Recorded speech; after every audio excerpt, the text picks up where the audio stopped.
هي دولة تقع في جنوب شرق آسيا، وفي أوقيانيا هي رابع أكبر دولة من حيث عدد السكان، وغالبية سكانه مسلمة، وأكبر بلد إسترونيسي في العالم. تتكون إندونيسيا من مجموعات عرفية ولغوية ودينية مختلفة منتشرة ومتفرقة عبر العديد من الجزر.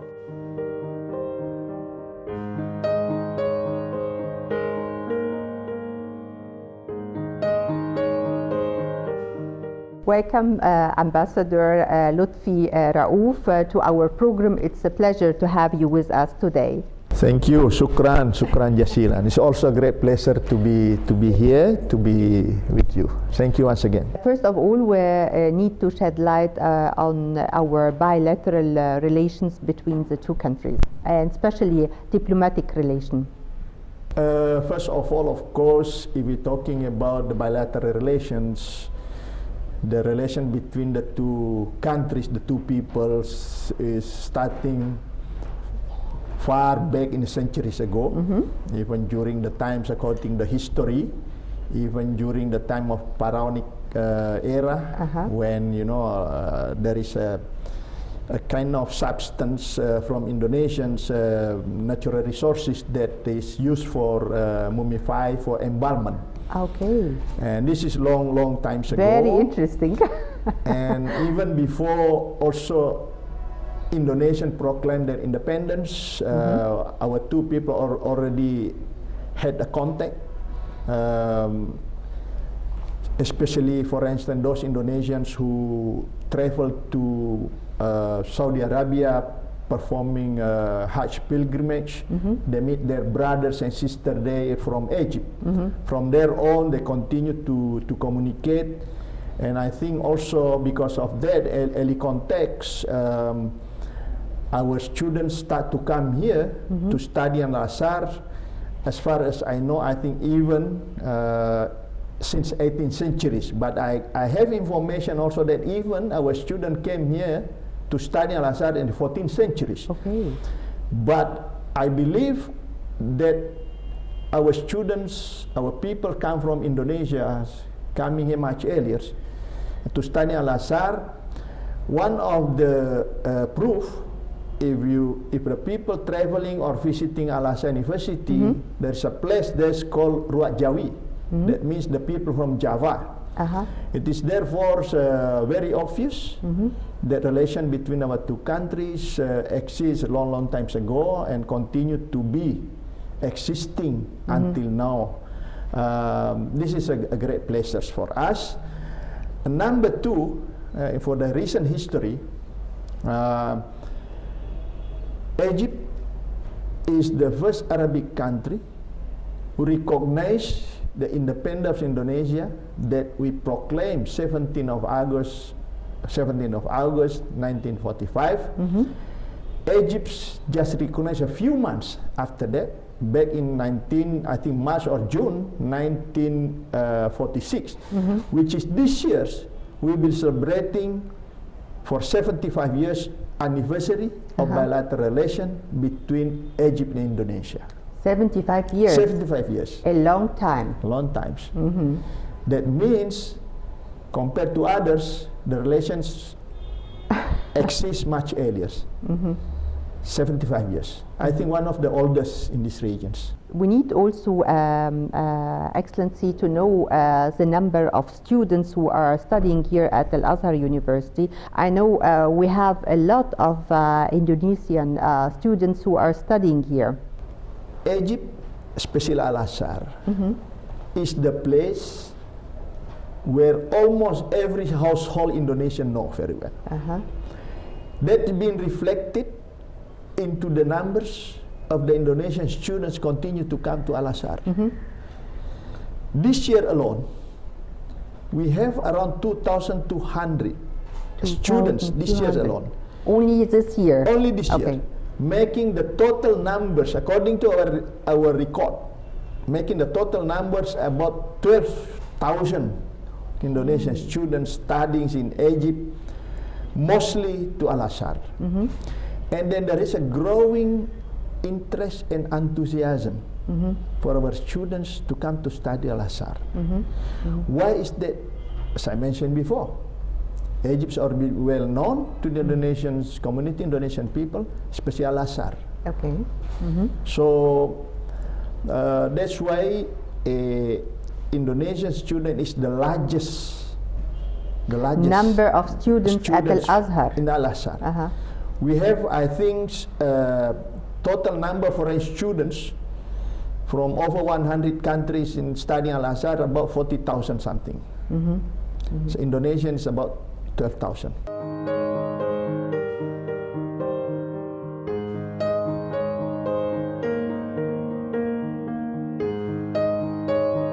اقتبس اسم إندونيسيا من الكلمة اللاتينية إندوس والكلمة الإغريقية نيسوس، وتعني جزيرة تعود التسمية إلى القرن الثامن عشر، أي قبل تشكيل جمهورية إندونيسيا.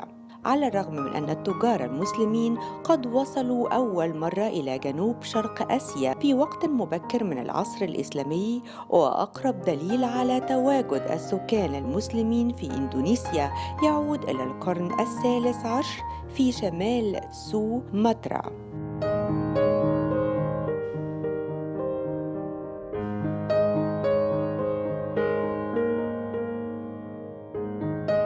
We can see you have a lot of textiles at the background, and especially for Ramadan, do you have a special textile?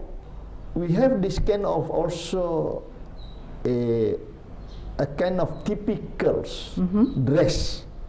Dress Typical for dress. Ramadan. For Ramadan, Okay. even used not only in Ramadan, mostly in the countryside, and also in many Islamic boarding school, they're using sarung. You know, if you look sarung, we call it sarung. I don't know how you call it here in Egypt. Just a dress and you put inside, and then and then wearing close it. Yeah, Okay. and then have a hat, black one. Black one. Here in Egypt, you have also, but there's in Indonesia, black one. Black one. Yes, that is mainly used in during Ramadan, especially because Ramadan is special month for the Muslim all over the world, including Indonesian. I believe so also here in Egypt. That's where they have different way in celebrating it, in welcoming the Ramadan. Okay. You are offering during Ramadan Mawa'id Rahman here in Egypt or in Indonesia?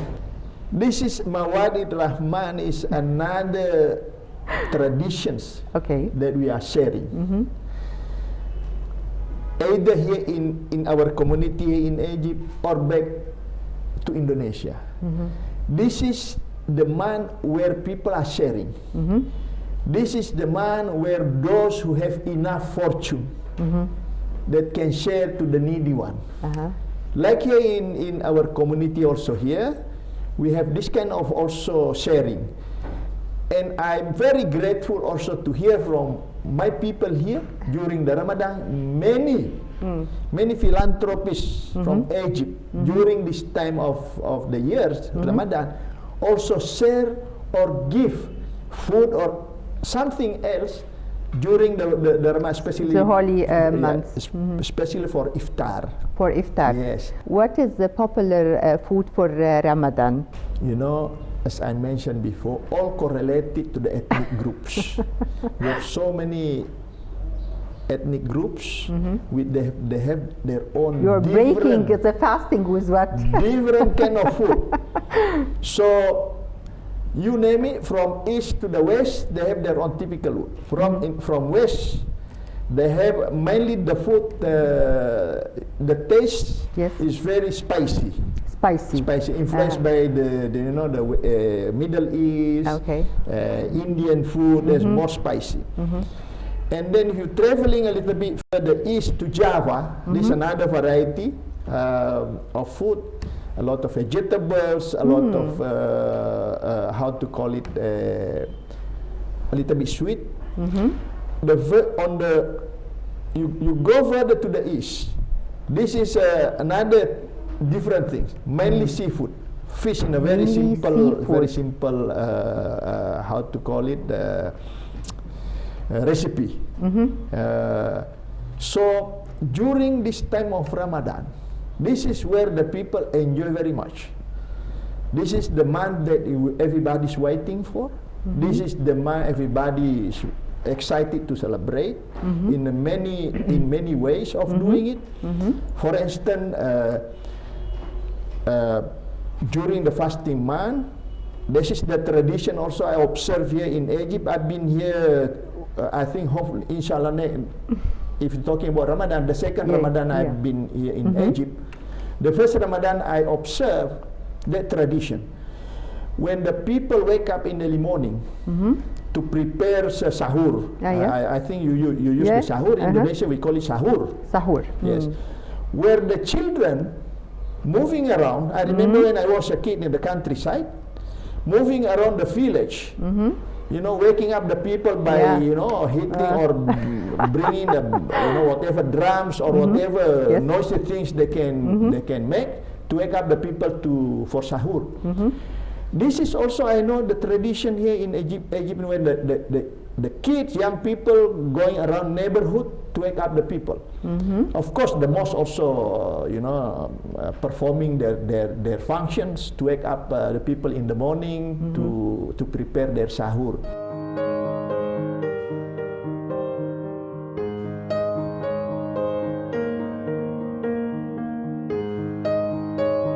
السكان المسلمين في إندونيسيا يعود إلى القرن الثالث عشر. إندونيسيا كدولة تضم أكبر عدد من المسلمين، فإن شهر رمضان وعيد الفطر حدث مهم في إندونيسيا. المائدة الإندونيسية الرمضانية لها طابع خاص، فيبدأ الصائمون إفطارهم على التمر أو شرب تيمون سوري وهو نوع من الشمام، ثم يتناولون الحلوى وأشهرها حلوى البطاطا أو الكولالاك، وهي عبارة عن بطاطا مسلوقة مخلوطة بالسكر البني وجوز الهند، ويتجهون بعد ذلك لأداء صلاة المغرب، وبعدها يعودون لتناول وجباتهم الرئيسية.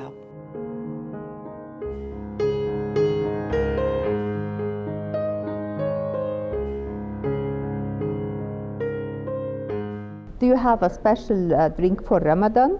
Similarity of the tradition during the sahur, during iftar.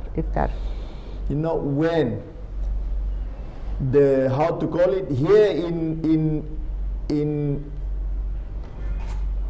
Egypt, you know, when the time is coming, you have a kind of a canon to sign that the time is to break. Ah, yes, okay. In Indonesia, we have a, how to call it, the big drum of the mosque. In the modern times, you know, we have a sirens in the minaret of the mosque. The sign, how to call it, the marking the end of the fasting, the time for breaking the fast. Yeah. So the first to do is drinking water to break the fast, and then take a korma. Korma is it's the dates. Yeah, dates. Date, 3 pieces. 3 pieces. 3 pieces. 3 pieces dates, korma, we call it in Indonesia, and then water. And then go to perform this Maghrib Salah first, but some other end up in the dining table to break up. So if you're asking him about what kind of the typical dreams, of course, in many places have a different kind of, but mostly Indonesian people, when they break their fasting, they drink coconut juice. Coconut juice? Yes. Mixed with milk or with how to call it, syrup in a different way. It's very delicious, huh? Yes, and mostly they start breaking fast with eating the sweet, and different kind of sweet, of course. Because especially for breaking the fast with a sweet thing, including dates, they always say that is a sunnah. A sunnah, yeah. Sunnah from Rasulullah to break the fast with the sweet things, especially dates. What would you like, Excellency, to tell to our Islamic countries and for Muslims during Ramadan and celebrating this holy months? This is also our traditions. We are greeting each other. before starting Ramadan, seeking for forgiveness. And then because this is very holy month of the entire months during the days, we wish everybody to start with this Ramadan with the good health, happiness, with the good, good faith. Yeah. That's why we always say Ramadan Kareem. It is therefore I would like to take this opportunity on behalf of the Indonesian Embassy, on behalf of the people of Indonesia who are staying here in Egypt, extending our best wishes to our brothers and sisters in Islam in Egypt. Very happy Ramadan, Ramadan Kareem.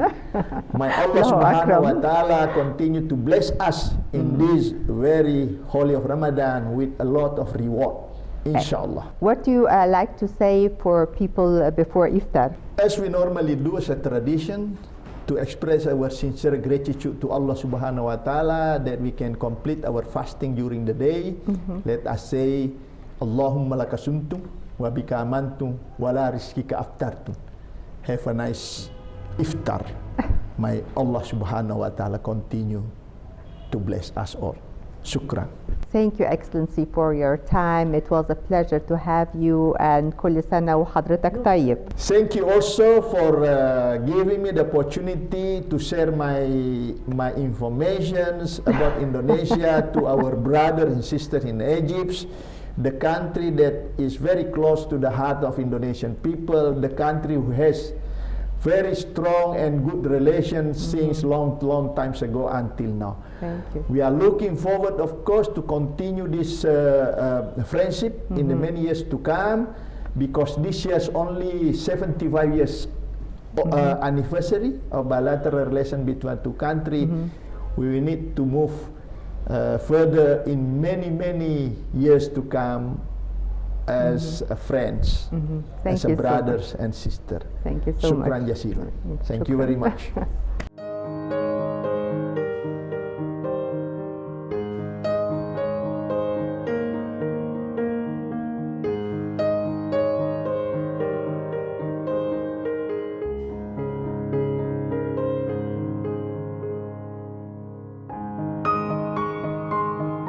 جسور ممتدة بين مصر وإندونيسيا.